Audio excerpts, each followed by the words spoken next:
Hello and welcome to this Wednesday edition of the World Report, viewers. I'm Arjun, Samar, Mahendran. Let's take a look at what's making headlines around the world.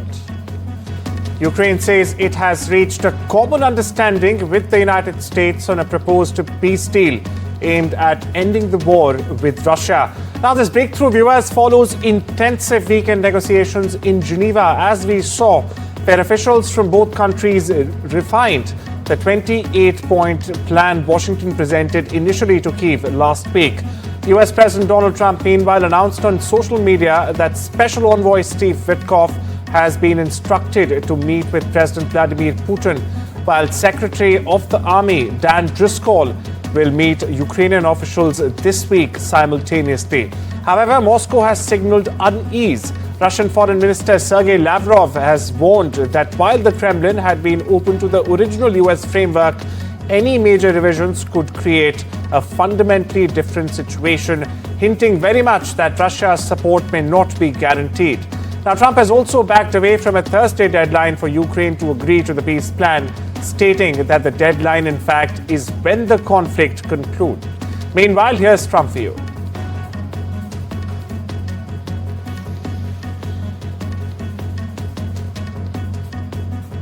Eight wars in 9 months, and we're working on that final war. It's not easy, but I don't know. I think we're going to get there. 25,000 soldiers, Ukraine, Russia. In the last month, 25,000 soldiers have died. So I think we're getting very close to a deal. We'll find out. I thought that one would have been gone quicker. We did 8. I thought that would have been an easier one, but I think we're making progress. In less than 1 year, we've accomplished more than most other administrations have accomplished in 8 years. In Central Asia, viewers, Afghanistan's Taliban government on Tuesday accused Pakistan of launching deadly overnight strikes in 3 eastern provinces. However, Rawalpindi has dismissed the claim and has said no such strikes were carried out. The Pakistani denial comes hours after chief spokesperson for the Afghan government said on social media platform X that Pakistan bombed the home of a civilian in the Khost province, killing 9 children and a woman. He also claimed additional strikes were carried out in the Afghan provinces of Kunar and Paktika, injuring 4 others. The Paris prosecutor has announced 4 more arrests in connection with the $102 million jewel heist at the Louvre Museum. Now, the arrests involved 2 men and 2 women from the Paris region, aged 31 to 40 years. However, the prosecutor did not specify their roles in the October 19 heist. The stolen jewels, meanwhile, including a diamond and emerald necklace given by Napoleon to Empress Marie-Louise, and other historical pieces have not yet been recovered. Meanwhile, police have previously arrested other suspected members of the 4-person team believed to have carried out this robbery. Listen in. 5 weeks since the jewel heist took place at the Louvre Museum behind me, and there's now another twist.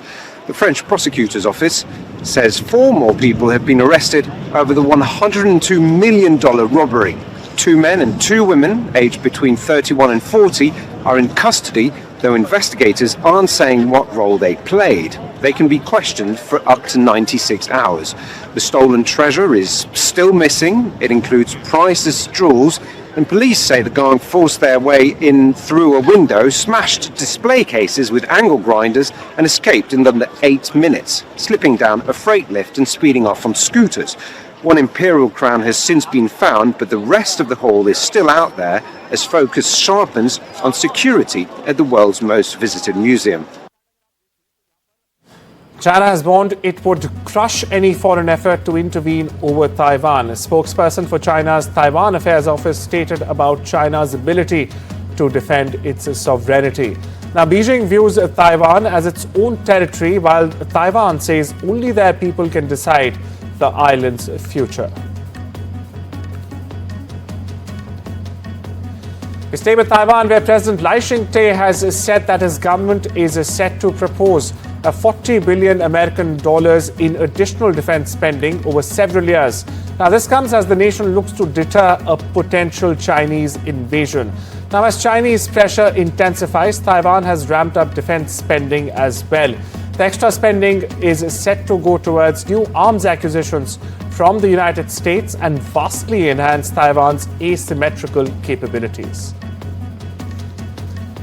Shifting our focus westwards, where the US Department of Labor has vowed to make sure that the H1B visa prioritizes qualified Americans over foreign workers in a major crackdown on discriminatory hiring.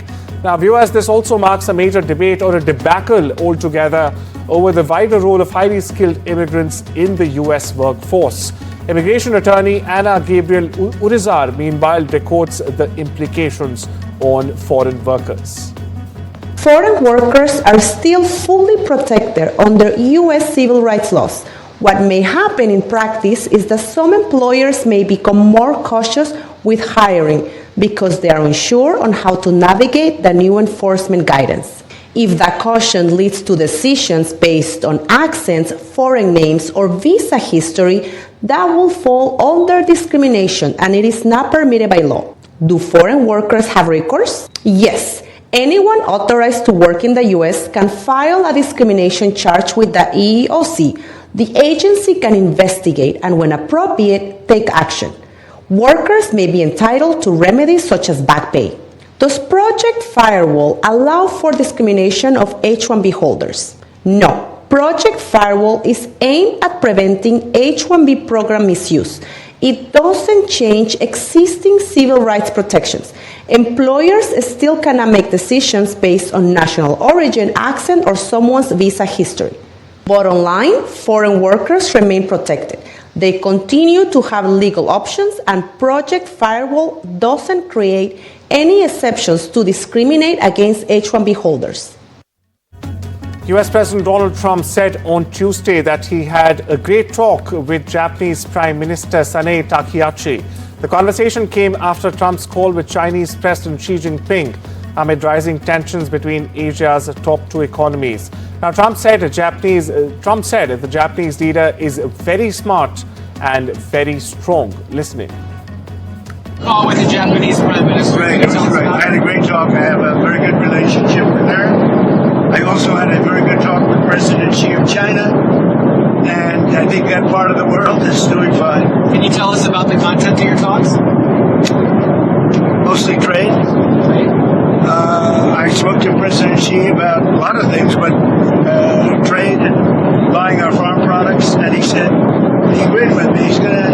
I think he's gonna very much surprise you on the upside. I asked him, I'd like you to buy it a little faster. I'd like you to buy more, and he's more or less agreed to do that. I think we will be pleasantly surprised by the actions of President Xi. I have a good relationship, great relationship with him.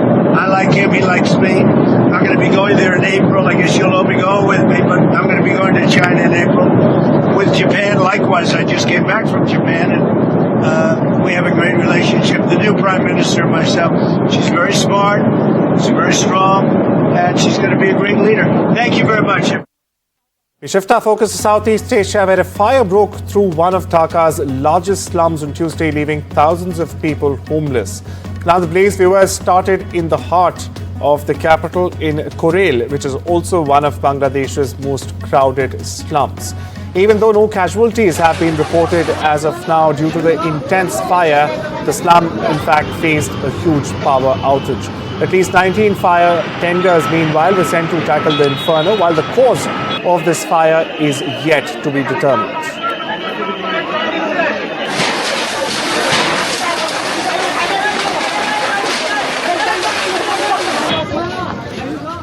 Donald Trump's Sudan envoy Massad Boulos has said that neither of the warring sides has formally accepted a truce plan proposal by the United States or Washington in this case. Now, he stated that the army's preconditions are impossible to achieve. However, the RSF, or the Rapid Support Forces, previously declared unilateral ceasefire under international pressure.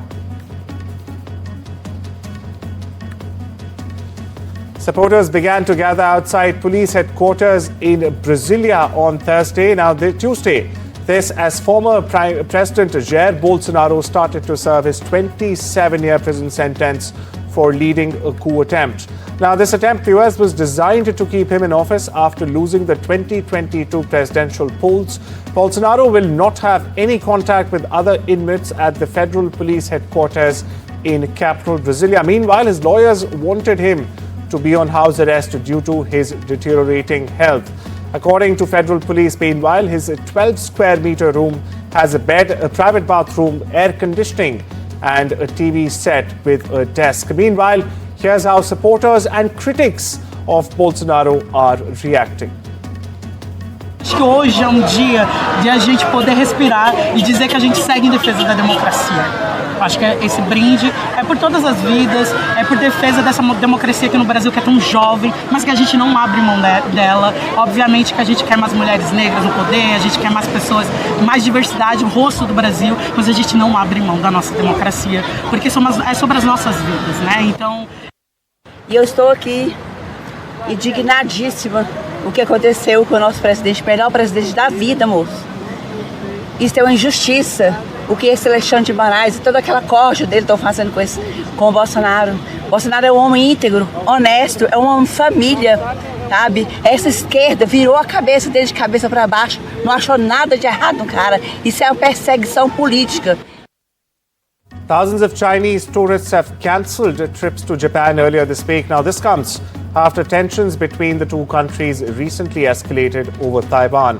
It's a self-governing island for perspective, viewers. Now, while the tourist sites in Asakusa are still teeming with visitors, including those from mainland China as well, some business operators in Japan's tourism industry are indeed feeling the heat from the political fallout. Japan saw a record number of tourists just last year, with spending by overseas tourists above a whopping 52 billion American dollars. Meanwhile, Chinese tourists accounted for 21% of that. We get you more on this story. もう昨日も個人のお客様ですけれども、中国側から渡航禁止の連絡があって日本に行けなくなりましたということで、また日中関係が良くなりましたらぜひお伺いしたいですということで、個人様のキャンセルがありましたし、また来週4組の団体様の中国の団体様のご予約が入ってたんですけれども、こちらは全てキャンセルになりました。Pope Leo XIV is set to embark on his first trip abroad with a visit to Turkey, marking a key event in the Catholic and Orthodox Christianity. During his visit, which begins on Thursday, the Pope is scheduled to meet President Erdogan as well. He was also join the commemoration of the 1700th anniversary of the Council of Nicaea in the pilgrimage honoring Christianity's theological roots. Pope Leo, though, is also going as a state visit, so there will be a political element to his visit to Turkey. Turkey has become a really key international player both in Russia's war in Ukraine and in the conflict in Gaza. So we can expect that Leo will make some comments about the state of the world and the conflicts that are underway. Tehran schools and kindergartens have closed for at least 4 days on Tuesday because of severe air pollution. That's correct. Authorities have also exempted many employees from attending government offices as well. Tehran's air quality is among the worst in the world. For perspective, the smog is mostly caused by heavy traffic due to millions of fuel-burning cars, motorbikes, and also factory emissions. According to Tehran's Air Quality Control Department, the air quality index in the capital stood at 164 on Tuesday. Meanwhile, here's how citizens are responding and coping with the falling AQI. بنزینمون استانداردو نداره و هم که خودروهامون وقتی من شهروند بیام این بنزین رو دارم مجبورم راه دیگه هم ندارم بیام استفاده کنم و ماشینم هم قطعا داره مصرفش بالا میره. این که دیگه هم از دو جهت هم از این بر هزینه دولت زیاد میشه که بنزین خرابو داده به من میده که من شهروند مجبورم راهی ندارم استفاده کنم و هم خودروی داخلی ما باید این خودرو استفاده کنیم چون ما که ماشین خارجی نمیتونیم استفاده کنیم و این خودش همش داره آلودگی هوا رو بیشتر میکنه و کمتر نمیکنه. British Prime Minister Keir Starmer apologized to a head teacher on Monday after accidentally leading a chorus of the viral 6-7 chant while visiting a primary school class in Peterborough. Footage posted to Starmer's own Instagram account, in fact, showed the Prime Minister reading with a young girl. Now, this when she pointed out that the page numbers is 6 and 7 before saying 6-7 and performing the accompanying viral juggling hands gesture. Starmer immediately imitated her, and other pupils needed little encouragement to join in the fun. Here's a Starmer for you, meanwhile. Yeah, there we are. Sorry about that. No, it's absolutely fine. It's fine. I didn't start it, miss. Torrential rains unleashed flash floods and triggered landslides in Indonesia, killing at least 10 people and leaving 6 others missing, at least 6 others missing at that. Rescue teams, meanwhile, have been struggling to reach affected areas in 6 regencies of North Sumatra province. Now, this after the monsoon rains over the past weekend have caused rivers to burst their banks. Police chief, meanwhile, has said that emergency shelters have been set up and authorities are urging residents in high-risk zones to evacuate immediately, warning that continued rainfall could very well trigger more similar landslides. There was a once-in-300-year storm has rattled southern Thailand, killing at least 19 people. That's correct.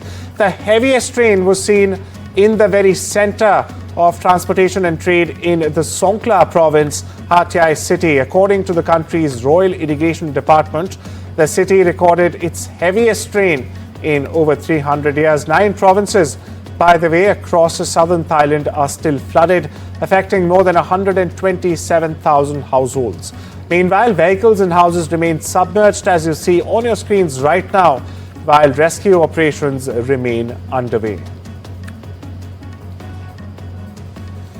Over in Washington, US President Donald Trump pardoned 2 giant white-plumed turkeys named Gobble and Bordle on Tuesday, sparing them from Thanksgiving dinner tables and adding to more than 1,600 pardons he has granted only this term.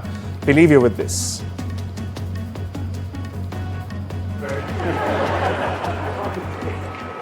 Are you ready? Gobble. I just want to tell you this, very important. You are hereby unconditionally pardoned. Praise the Lord. Praise the Lord.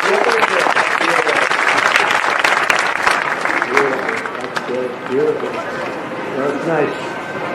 Who would want to harm this beautiful bird? That's good. That's good. Thank you very much. Fantastic job. Thank you very much. Thank you very much, everybody.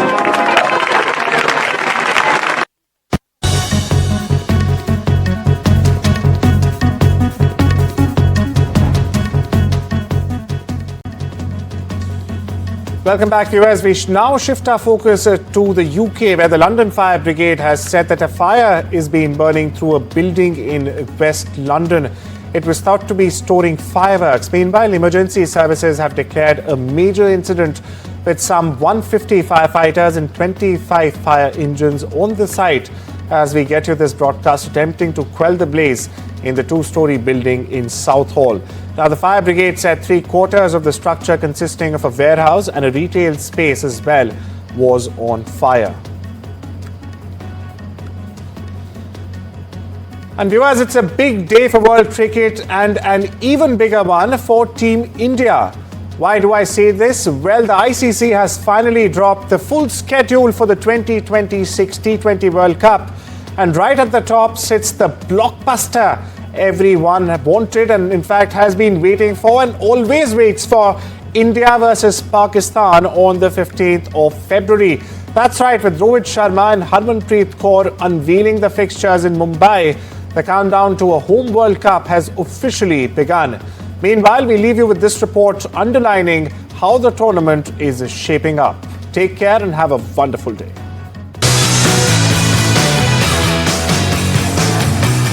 With India's 2 World Cup winning captains, Rohit Sharma and Harmanpreet Kaur, sharing the stage, the ICC unveiled the 2026 T20 World Cup schedule, and the headlines write itself.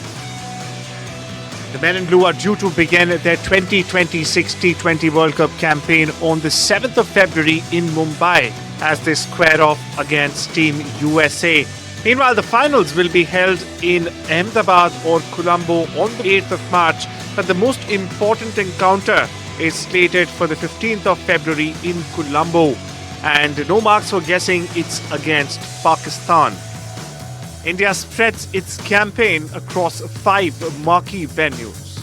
Meanwhile, Delhi, Ahmedabad, Mumbai, Chennai and Kolkata will be among the venues in India for the T20 2026 World Cup. Sri Lanka, co-hosting the event, will stage matches at Colombo's Premadasa Stadium, the Sinhalese Sports Club and Kandy. Rohit Sharma, the only player to feature in all 9 previous T20 World Cups, now takes a new role, tournament ambassador. It's a huge honor to be an ambassador of an ICC organization. And I was told by somebody just now that while playing, nobody has been announced as an ambassador of ICC. So it's a great privilege for me. On India's preparations, Rohit insisted the team simply needs to ride the wave. Nothing changes within the span of 1 month. You had a certain thought before the tournament started, and I don't see any reason why that needs to change when you are into the middle of the tournament and something goes wrong or things are not working out. There's always quality in that team. Enjoy that moment because you don't get to play World Cup every time. These World Cups are very, very important, and cherish and enjoy. For Harmanpreet Kaur, the glow of her world title still lingers, and so does the rising tide of support for the women's game. Yeah, I mean, it's been a month now, but whenever I'm trying, let me now calm myself, relax myself. But I think koi na koi aage, they just keep reminding me, keep telling me what just happened, and then how excited they are. We are so grateful. Now they are even liking women's cricket. They want us to keep playing.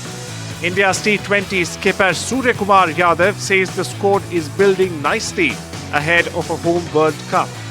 A lot of challenge going into the T20 World Cup. I am very excited to be leading this team. But yes, everyone is really excited.